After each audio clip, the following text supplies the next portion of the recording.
Chaque jour, Charles et Carole vous présentent la leçon de l'école du sabbat.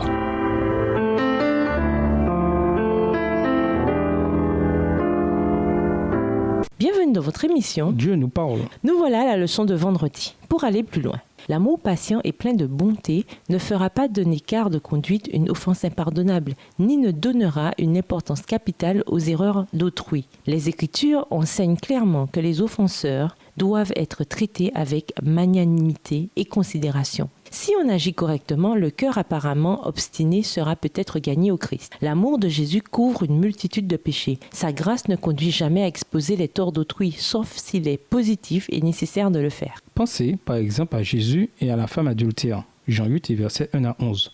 Nous considérons souvent cette histoire comme une illustration de la grâce de Jésus, et c'est un aspect des choses, en effet. Mais il y a davantage. En confrontant les chefs religieux qui lui avaient amené cette femme, pourquoi Jésus a-t-il écrit les fautes secrètes de leur propre vie dans la poussière, où les mots pouvaient être instantanément effacés? Pourquoi ne les a-t-il pas accusés devant tout le monde à haute voix, en énumérant ce qu'ils connaissaient de leurs péchés, qui étaient peut-être aussi terribles, voire pires que celui de cette femme? À la place, Jésus leur a montré qu'il connaissait leur hypocrisie et leur méchanceté, et cependant qu'il n'allait pas les jeter en pâture à la foule. Peut-être était-ce sa façon de tendre la main à ces hommes en leur montrant qu'il connaissait leurs desseins et en leur donnant une occasion d'être sauvés.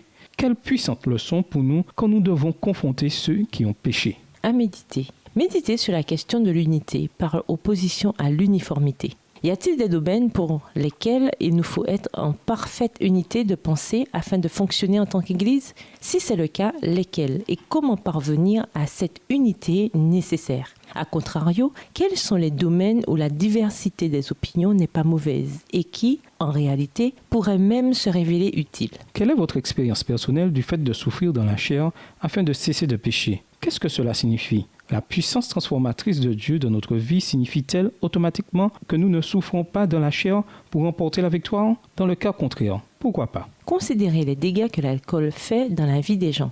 Que peut-on faire en tant qu'Église pour aider les autres à prendre conscience du danger que représente cette drogue? Que faire pour que nos jeunes comprennent que le simple fait d'essayer cette substance qui peut leur faire tant de mal est en soi une erreur? Pour conclure, être un chrétien n'est pas réservé qu'au temps convenable. Il faut du cran. Il faut lutter pour résister au péché et le vaincre. Il faut une étude régulière des Écritures, une vie de prière constante et une focalisation sur le but final, la vie éternelle en compagnie de notre Père céleste.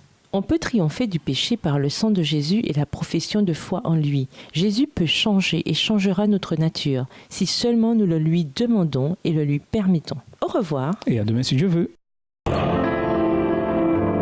Chaque jour, Charles et Carole vous présentent la leçon de l'école du sabbat.